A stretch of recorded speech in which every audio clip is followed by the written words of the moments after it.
Jangan lupa subscribe YouTube channel Metro TV News dan nyalakan notifikasi. Modus-modus bagaimana tim sukses bisa mendekati tim pemilih last minute sebelum ke TPS, bisa jadi menggunakan masker, membagi masker. Nah, yang paling fatal sebenarnya adalah bagaimana bantuan sosial, terutama bantuan COVID ini, disalahgunakan oleh jajaran kepala daerah. KPK akan tegas dan akan terus berkomitmen memberantas korupsi. Ingat, tindak pidana korupsi yang dilakukan di dalam suasana bencana, ancaman hukumannya adalah pidana mati.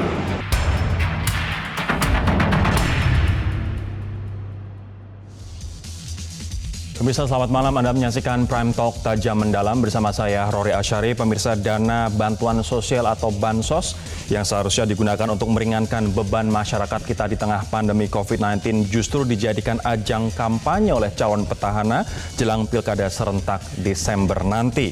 Nah, kita tahu bahwa banyak kasus di mana bansos disunat, namun jelang pilkada, pemirsa, banyak bansos yang justru ditempel oleh foto calon petahana sebagai ajang kampanye. Ini seperti ada kasus di mana warga Ogan Ilir di Sumatera Selatan yang dihebohkan dengan foto yang beredar di media sosial yang memperlihatkan gambar beras bantuan untuk warga terdampak COVID-19 dengan gambar wajah Bupati Ogan Ilir Ilyas Panji Alam. Kita saksikan paket pengantar berikut ini. Viral menjadi perbincangan warga sebab diketahui Ilyas Panji Alam merupakan bupati petahana yang akan kembali maju dalam Pilkada 2020 Desember mendatang. Sejumlah kalangan menganggap pemasangan foto tersebut tidak etis karena terkesan ajang mencuri start kampanye untuk kepentingan pilkada. Ditemui saat meresmikan pendistribusian bantuan sembako untuk masyarakat terdampak COVID-19, Bupati Ilyas Panji Alam menghindari wartawan untuk dikonfirmasi perihal gambar dirinya di beras bansos. Bupati justru meminta semua pihak untuk mengawasi bantuan sosial apabila terjadi penyimpangan. Ada tanggapan biasa aja, yang lainnya. Ayo, Pak, untuk pengawal, tadi TNI Polri dilibatkan untuk mengawal kampanye. Iya. Wartawan juga dilibatkan, cek kalau ada penyimpangan, barangnya kurang, segera laporkan. Saya minta semua ikut berpartisipasi. Sementara itu, Kepala Dinas Sosial Ogan Ilir, Irawan Sulaiman, membenarkan adanya kemasan bantuan yang ditempel foto dan nama pribadi Bupati Ilyas. Namun ia membantah ada kepentingan politik di balik hal tersebut. Irawan menyebut hal itu dilakukan sah-sah saja, mengingat Ilyas merupakan bupati aktif yang sedang menjabat. Dari Ogan Ilir, Sumatera Selatan, Hadi Wijaya, Metro TV. Tidak hanya di Ogan Ilir, namun juga menurut Bawaslu, pemirsa, ada setidaknya pelanggaran-pelanggaran seperti ini di 12 provinsi dan juga 23 kabupaten kota di seluruh Indonesia jelang pilkada nanti. Nah, saya akan menyapa kemudian saat ini ada Karyono Wibowo, Direktur Indonesia Public Institute, dan juga Nurhalis Majid, Ketua Ombudsman Kalimantan Selatan. Dan ternyata di Kalimantan Selatan juga banyak ditemui calon-calon atau bakal calon kepala daerah yang merupakan calon petahana memanfaatkan bantuan sosial untuk kampanye terselubung. Saya akan ke Pak Nurhalis terlebih dahulu. Pak Nurhalis, di Kalimantan Selatan modus-modus seperti apa yang Anda temukan? Ya, saya kira sama saja ya, ada dalam bentuk foto di kemasan-kemasan bantuan yang diberikan kepada masyarakat. Juga di kemasan masker, hand sanitizer, lalu kemudian sandal atau tempat air untuk tangan itu ditempeli foto-foto kepala daerah petahana. Dan masyarakat ketahui atau merasakan bagian dari pemanfaatan bantuan sosial itu mencari popularitas dari calon bersangkutan. Seberapa masif sebenarnya, khususnya di provinsi Anda di Kalimantan Selatan? Apakah ini banyak ditemui di hampir setiap tempat fasilitas umum seperti ini? Drum air, kemudian pembagian masker dan hand sanitizer yang kemudian dimanfaatkan untuk ajang kampanye terselubung ini, Pak? Banyak sekali ya, karena ketika ada yang memulai, maka lalu kemudian diikuti juga oleh kepala daerah petahana lainnya. Jadi seperti berlomba-lomba untuk memasang gambarnya agar tampil ya di antara kegiatan-kegiatan bantuan tersebut. Bahkan bantuan-bantuan tersebut bisa langsung diantar oleh kepala daerah yang bersangkutan, walaupun mungkin hanya mengantar satu paket sembako dan lain-lain yang sudah ada gambar kepala daerah yang bersangkutan. Tapi kalau untuk tempat cuci tangan itu hampir di seluruh pojok kota itu ditempeli lambang atau gambar kepala daerah yang bersangkutan. Ini sangat miris dikarenakan tentu saja bansos dan juga fasilitas umum menggunakan dana APBD atau bahkan APBN dan juga dan bukan merupakan dana dari calon petahana tersebut. Saya akan ke Pak Karyono sekarang. Pak Karyono, selain menempeli dari bantuan sosial dari pemerintah pusat maupun pemerintah daerah, apakah Anda menemukan modus-modus lain dalam kampanye terselubung yang memanfaatkan situasi pandemi seperti saat ini? Ya, Mas Rory, jadi sebenarnya kan temuan-temuan tentang berbagai pelanggaran dana bansos itu cukup banyak sekali dan trennya justru meningkat. Ya. Kalau kita merujuk pada temuan dari Satgas Khusus Pengawasan Dana COVID-19 yang dibentuk oleh Polri, itu menyebut ada 102 kasus penyelewengan dana bansos per tanggal 27 Juli 2020 kemarin. Ya. Nah, di awal Juli itu ada 92 kasus. Nah, dalam beberapa hari itu sudah meningkat ya menjadi 102 kasus penyelewengan dana bansos yang terjadi di 20 provinsi. Nah, kalau dilihat dari data tersebut ya, itu berbagai pelanggaran terjadi di berbagai daerah. Nah, yang paling banyak kasus yang ditemukan dan sedang ditangani oleh Polri itu terjadi di Sumatera Utara, ya, Provinsi Sumatera Utara. Itu ada 38 kasus dari 20 provinsi yang ditangani. Nah, saya tidak tahu apakah ini ada korelasinya dengan pilkada, ya, karena kalau kita lihat pilkada serentak 2020 itu yang paling banyak sekarang terjadi di provinsi Sumatera Utara, gitu ya. Nah, sebelumnya juga terjadi di beberapa daerah seperti yang disinggung oleh narasumber sebelumnya tadi, ya. Ada di Klaten, di Sumatera Selatan, ya. Ada. Nah, kenapa ini terjadi? Kalau menurut saya gini, Mas Rory, ya, dana bansos ini kan sebenarnya kan untuk penanganan dampak pandemi, tetapi momentumnya ini berbarengan dengan momentum pilkada. Oleh karena itu, dana bansos itu sangat rentan disalahgunakan oleh oleh kontestan yang akan bertarung di dalam pilkada mendatang. Pak Karyono, mohon maaf saya potong terlebih dahulu Pak Karyono, saya sudah harus break terlebih dahulu, nanti kita lanjutkan setelah jeda. Namun ini ada catatan menarik dari Mendagri Tito Karnavian bahwa 70% dari seluruh saat ini calon yang nantinya akan maju adalah petahana. Begitu artinya calon petahana 70% nanti akan maju di pilkada untuk tahun 2020, tepatnya 9 Desember 2020. Nah, selain tentu saja ini menyakiti etika dan juga nurani kita di tengah pandemi seperti ini, apakah ada konsekuensi hukumnya? Kita nanti akan membahas sesaat lagi, tetaplah bersama kami.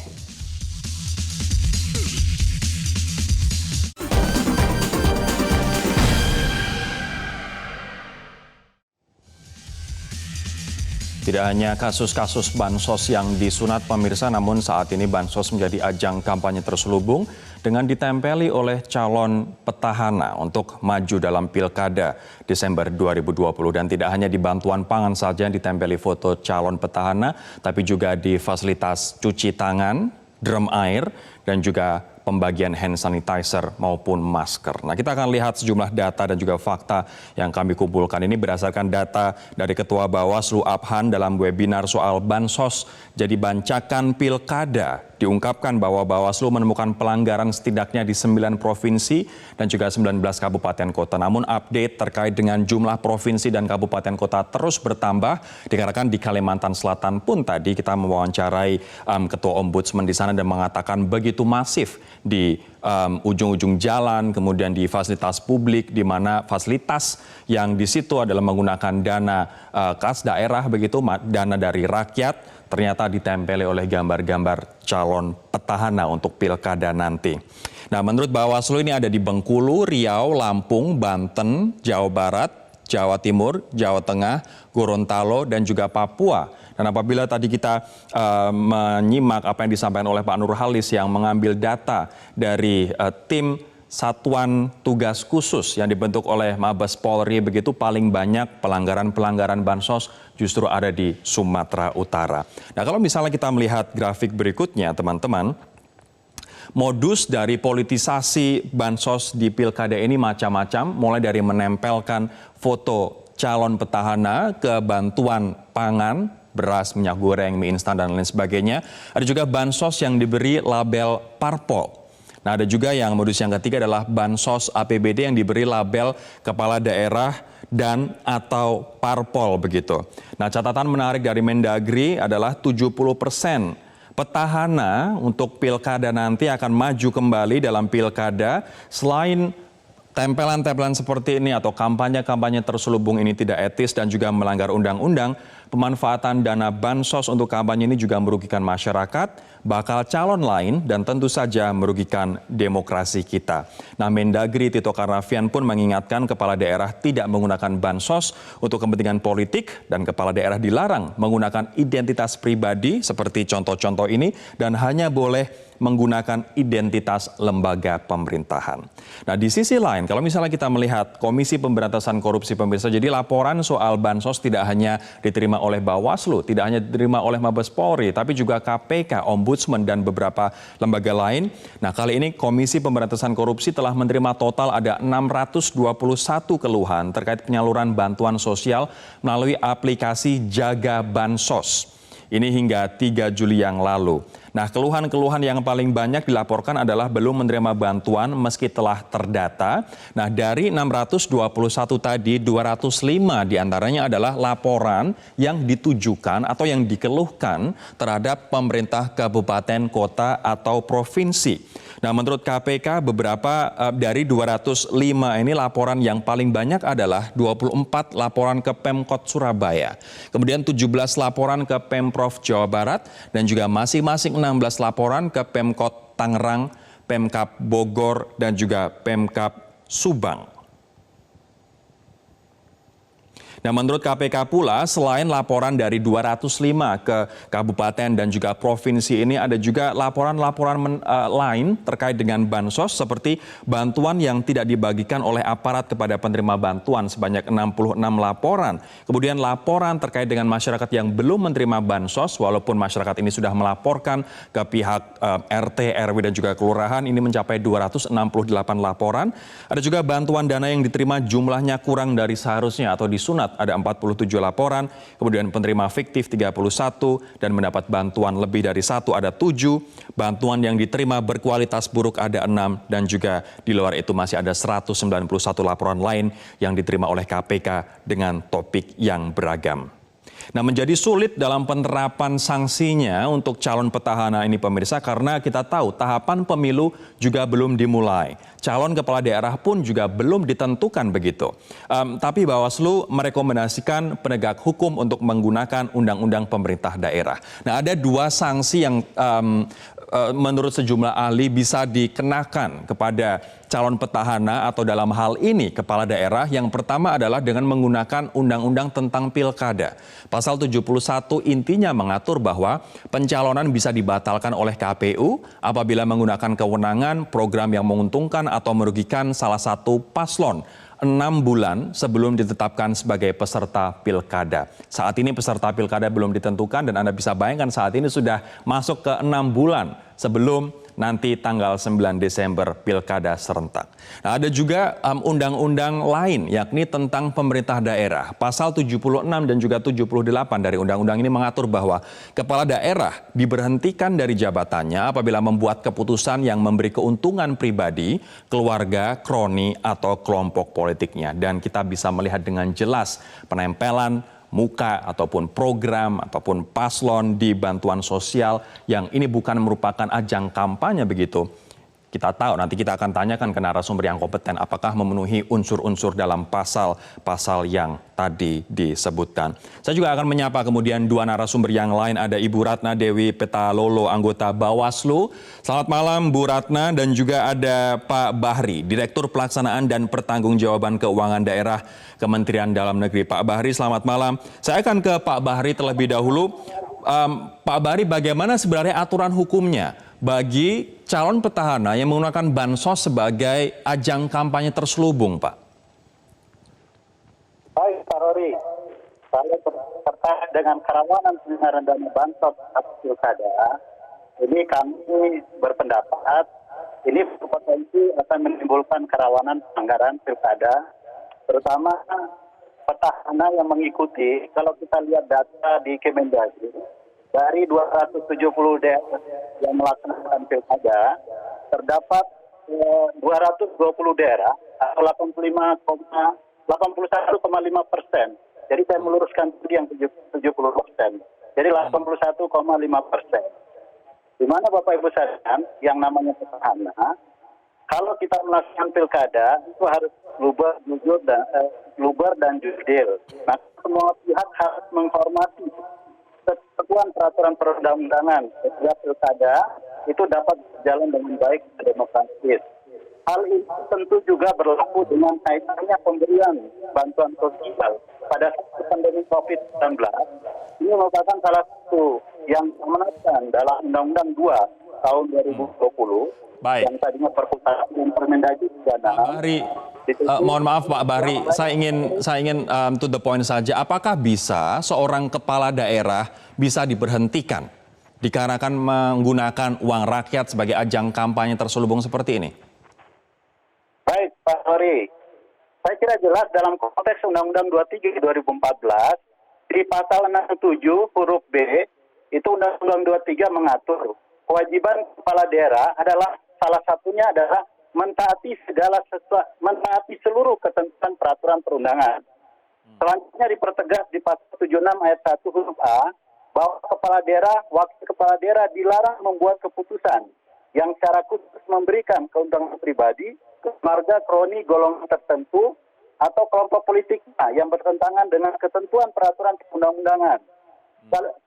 Selanjutnya dijelaskan dalam pasal 78 ayat 2 huruf D bahwa kepala daerah dan wakil kepala daerah diberhentikan karena tidak melaksanakan kewajiban kepala daerah dan wakil kepala daerah sebagaimana maksud pasal 67 huruf B.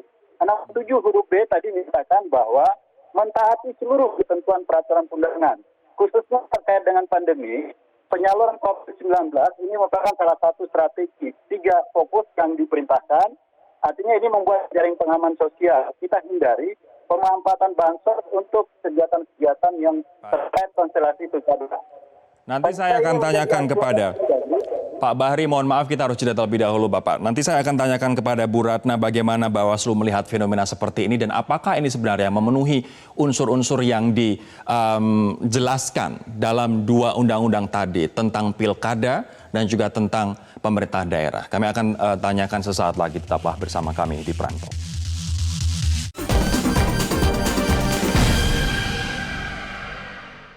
Pada saat ini negara kita sedang dilanda dengan pandemi COVID-19. Kami mengingatkan KPK akan tegas dan akan terus berkomitmen memberantas korupsi. Ingat, tindak pidana korupsi yang dilakukan di dalam suasana bencana, ancaman hukumannya adalah pidana mati.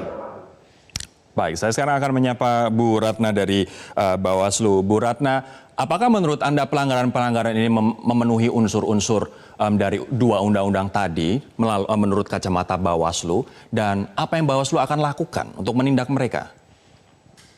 Ya, Terima kasih Mas Rory. Jadi Bawaslu memandang bahwa pemanfaatan bantuan sosial untuk kepentingan pilkada tahun 2020 ini kan adalah sebuah perilaku koruptif ya yang harus ditindak sesuai dengan ketentuan undang-undang tentunya.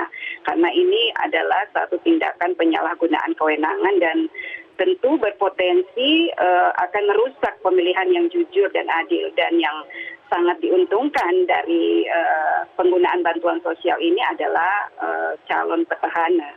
Seperti tadi yang disampaikan oleh Mas Rory, dari 270 daerah yang akan melaksanakan pilkada di tahun 2020 ini, ada 230 daerah yang berpotensi akan diikuti oleh calon petahana. Jadi potensi pelanggarannya ini akan sangat tinggi, dan ini tentu akan sangat tidak adil bagi calon yang non petahana.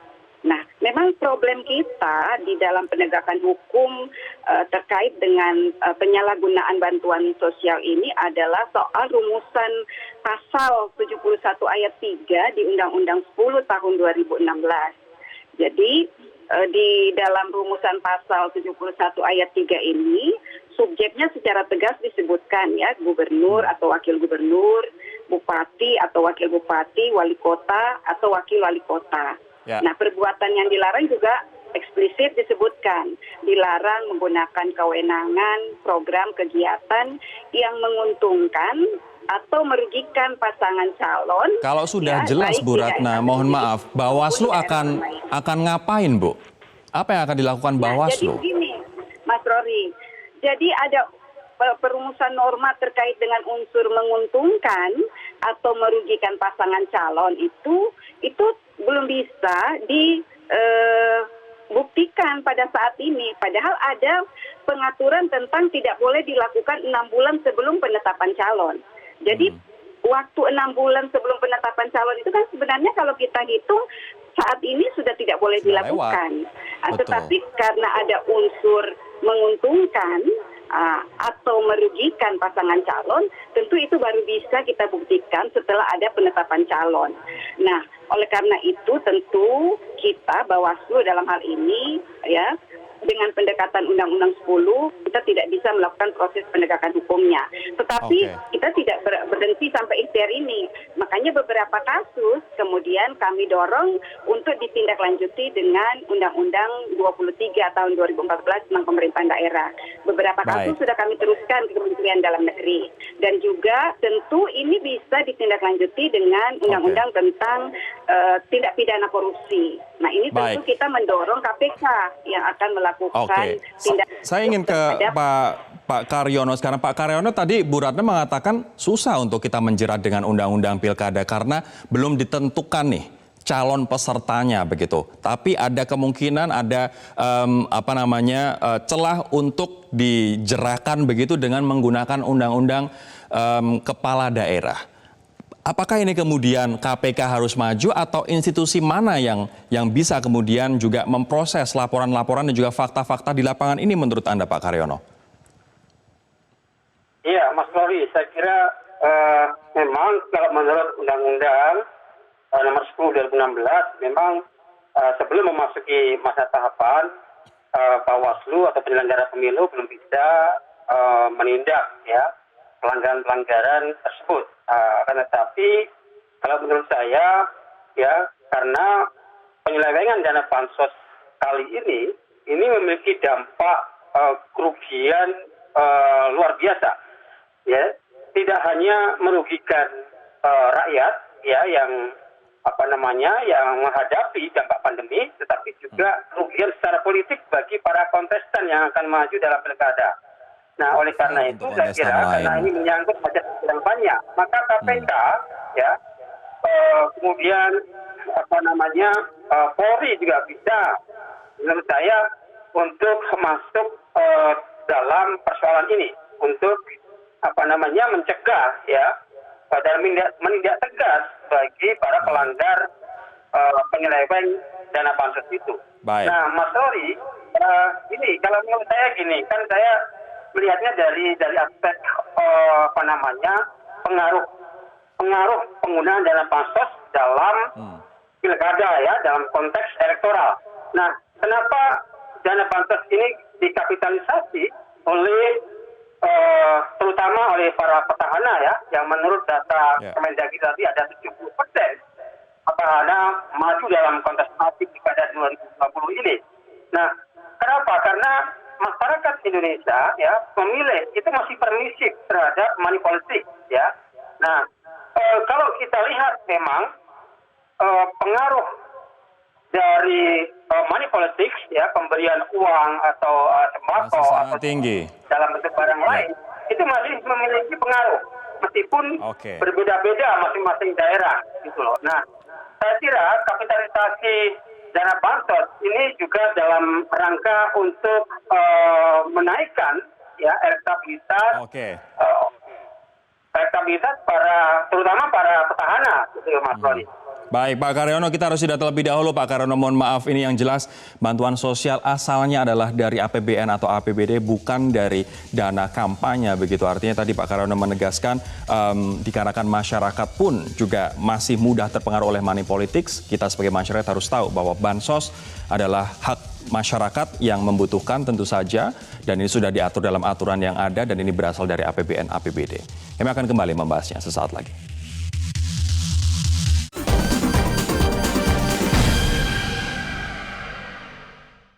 Tadi Pak Nurhalis sempat mengatakan bahwa banyak ditemui di Kalimantan Selatan terkait dengan bansos yang digunakan untuk kampanye terselubung oleh calon petahana begitu. Tapi apakah warga di sana Pak Nurhalis berani melapor?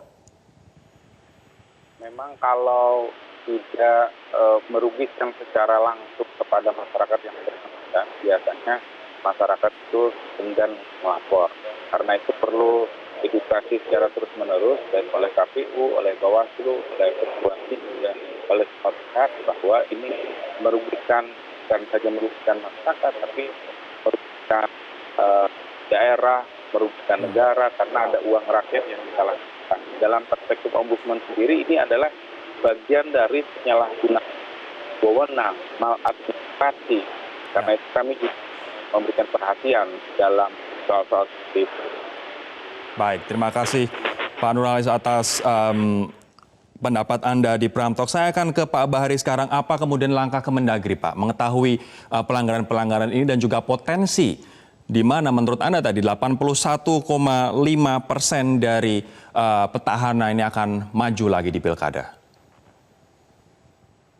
Baik Mas Dori, kira selaku pembinaan dan pengawasan yang dilakukan oleh Kemendagri terkait dengan penyelenggaraan pemerintahan, memastikan tidak adanya penyalahgunaan daripada bantuan sosial ini. Saya kira sudah sangat jelas berbagai regulasi yang telah dikeluarkan oleh Kemendagri. Terakhir saya ingat sekali ada surat edaran Menteri Dalam Negeri terkait dengan penegasan dan penjelasan terkait pelaksanaan pemilihan kepala daerah serentak tahun 2020. Ini sudah dipertegas oleh Kementerian Dalam Negeri bahwa kepala daerah tidak melakukan termasuk perlawanan pilkada terkait dengan pemanfaatan bansos untuk terkait dengan. Tapi seberapa kuat surat edaran ini, Pak?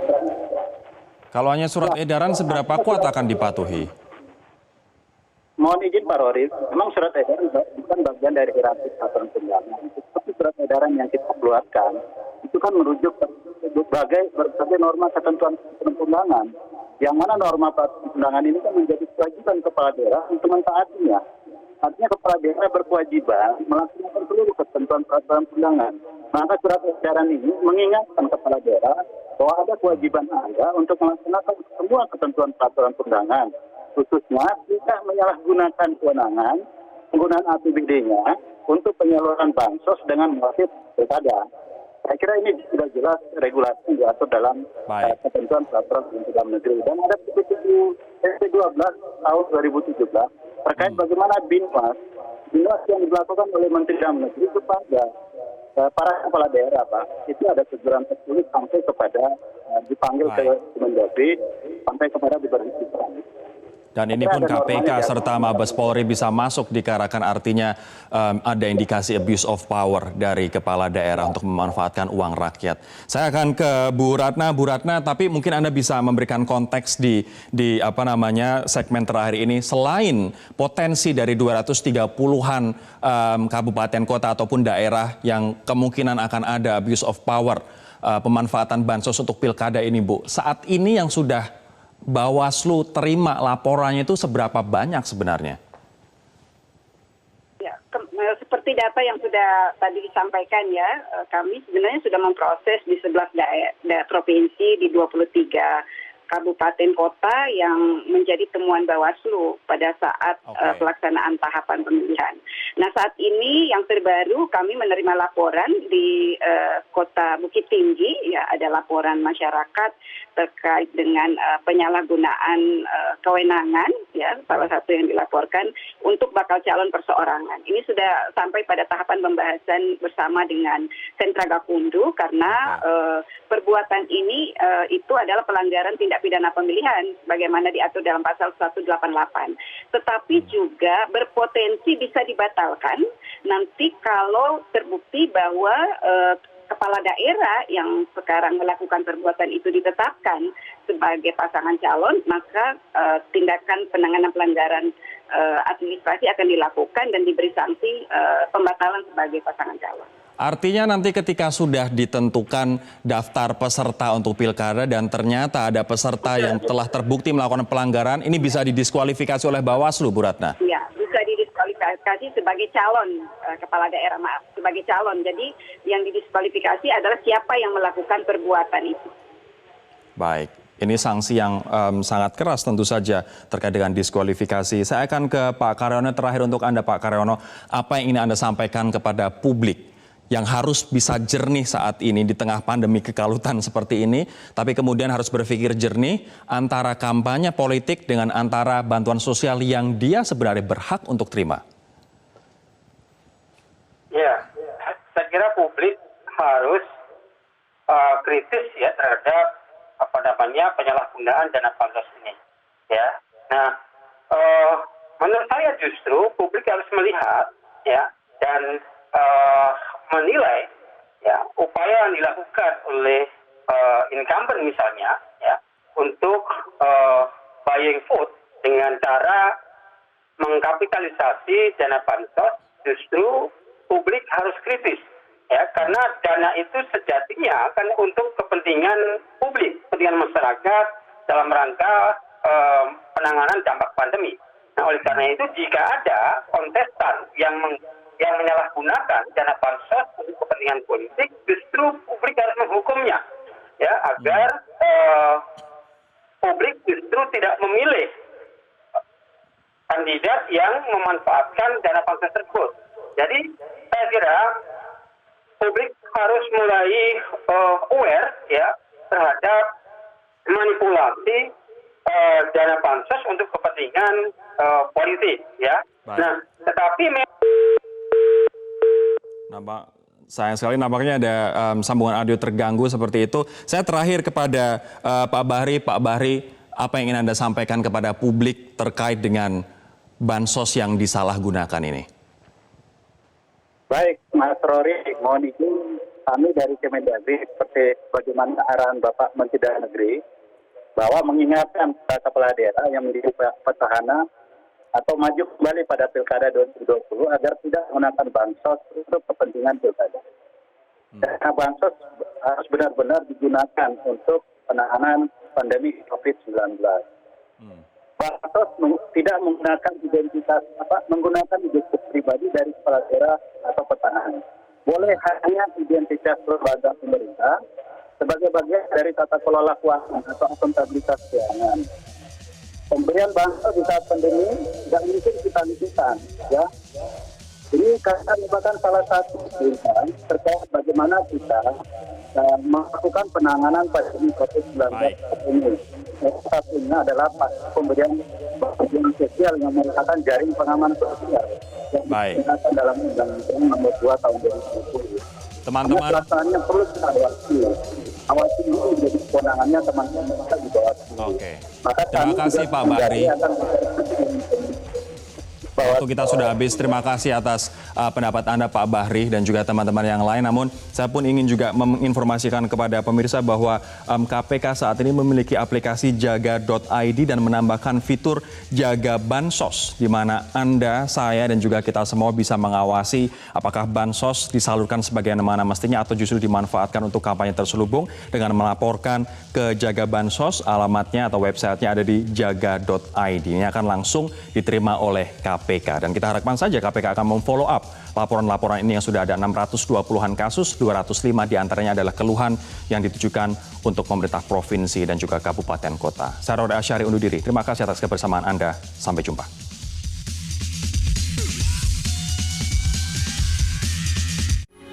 Metro TV, knowledge to elevate.